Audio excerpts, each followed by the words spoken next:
কি ব্যাপার, আপনি কি ভয় পাচ্ছেন নাকি? ভয় পাচ্ছি মানে? অনেক ভয় পাচ্ছি। একটা সুন্দরী মেয়ে আপনার পাশে বসছে, এর জন্য এত ভয় পাচ্ছেন? কেমন পুরুষ আপনি? আরে তুমি পাশে বসে আছো ওই জন্য ভয় পাচ্ছি না, ভয় পাচ্ছি ইন্টারভিউর কারণে।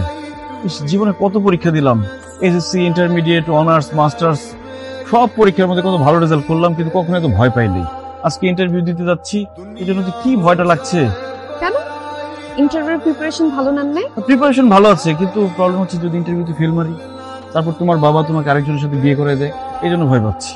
দাঁড়ান, আপনার ভয় কাটানোর ব্যবস্থা আমি করতেছি। এই না। এটা কি নকল? হ্যাঁ, নকল। মানে ইন্টারভিউতে কি কি প্রশ্ন আসবে সব প্রশ্নের উত্তর এখানে লেখা আছে? সব প্রশ্নের উত্তর আছে। দেখি তো কি প্রশ্ন আসবে। না না না না, এখন দেখা যাবে না।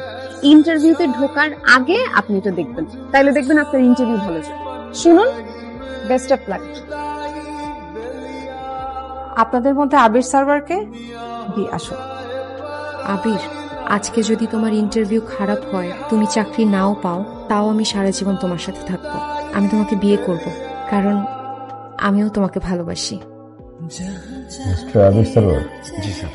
আচ্ছা, আপনার রেজাল্ট তো খুব ভালো, তাহলে আপনি এতদিন কোথাও কোনো চাকরির ইন্টারভিউ দেননি কেন?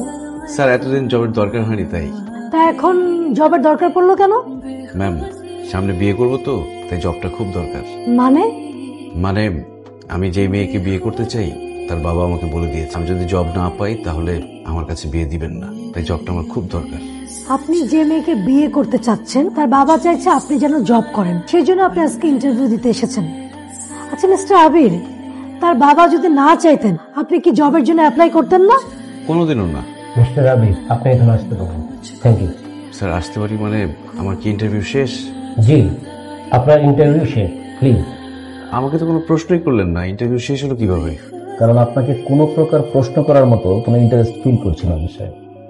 আপনি বিয়ে করার জন্য আসছেন এখানে চাকরি করতে, এমন লোক আমাদের কোম্পানি চায়। আমাদের কোম্পানি চায় যে ব্যক্তি কাজকে ভালোবাসবে, যে ব্যক্তি আমাদের এই কোম্পানিকে নিজের কোম্পানি ভেবে কঠোর পরিশ্রমের মাধ্যমে সঠিক সময়ে কাজটি সম্পন্ন করে আমাদের এই কোম্পানিকে অনেক দূরে এগিয়ে নিয়ে যাবে। কেমন কাজ? স্যার, কোম্পানিকে ভালোবেসে, চাকরিকে ভালোবেসে কেউ চাকরি করতে আসে না। সবাই নিজের দরকারে চাকরি করতে আসে, আর কেউ যদি সেটা বলে সে মিথ্যে কথা বলে।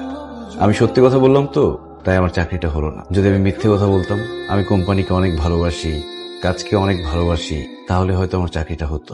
আমি ছোটবেলায় পড়েছি সদা সত্য কথা বলবো, সবসময় সৎ কাজ করবো, তাই মিথ্যে কথা বলে আপনাদেরকে খুশি করতে পারলাম না।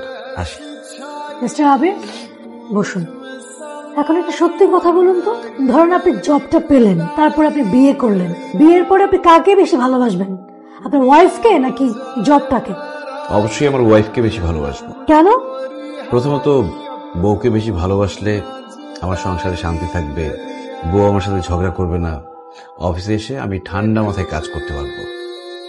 আর দ্বিতীয়ত, চাকরি চলে গেলে আমি চাকরি পাবো, কিন্তু আমি যাকে বিয়ে করছি সে আমার ভালোবাসার মানুষ, সে আমার জীবন থেকে চলে গেলে তাকে আমি আর পাবো না। আরেকটা কথা কি জানেন ম্যাম, জীবনে বাঁচতে হলে ভালোবাসা দরকার, চাকরি নয়। আচ্ছা, জীবনে বেঁচে থাকতে হলে ভালোবাসাই যদি দরকার হয়, তাহলে চাকরি করতে এসছেন কেন? ভালোবাসা খান, ভালোবাসা পড়েন, ভালোবাসা নিয়েই থাকেন। স্যার, ভালোবাসার মানুষকে সুখে রাখতে টাকার দরকার, আর টাকার জন্য চাকরি দরকার, তাই চাকরি করতে এসেছি। তবে স্যার, আমি কথা দিচ্ছি, চাকরিটা পেলে আমার মেধার পরিশ্রম দিয়ে কোম্পানির জন্য আমি শতভাগ কাজ করব। আপনার কথায় জাদু আছে, বারবার কোথায় যেন আটকে যাচ্ছে। আচ্ছা, আপনি স্যালারির এক্সপেকটেশন কেমন করছেন? স্যার, আমার কোনো এক্সপেকটেশন নেই। আমি ভালোভাবে আমার মা বাবা ও নিয়ে বাঁচতে যত টাকা দরকার ততটুকু হলেই চলবে, এর বেশি লাগবে না। আমার আসলে চাকরিটাই দরকার, টাকা নয়। মিস্টার আবির, আপনি বাইরে গিয়ে বসুন, আপনাকে জানানো হবে। Thank you, it was nice meeting you.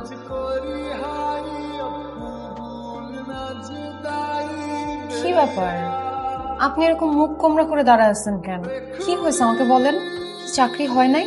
আরে চুপ করে আছেন কেন, বলেন আমাকে। কাকি, আমার চাকরিটা হয়ে গেছে, পরশুদিন জয়েনিং। সত্যি চাকরি হয়েছে? আমার তো কি খুশি লাগতেছে। তোমার আমার বিয়ে এখন আর কেউ ঠেকাইতে পারবে না। কাকি, এই খুশিতে আমি কি তোমাকে একটু জড়ায় ধরতে পারি?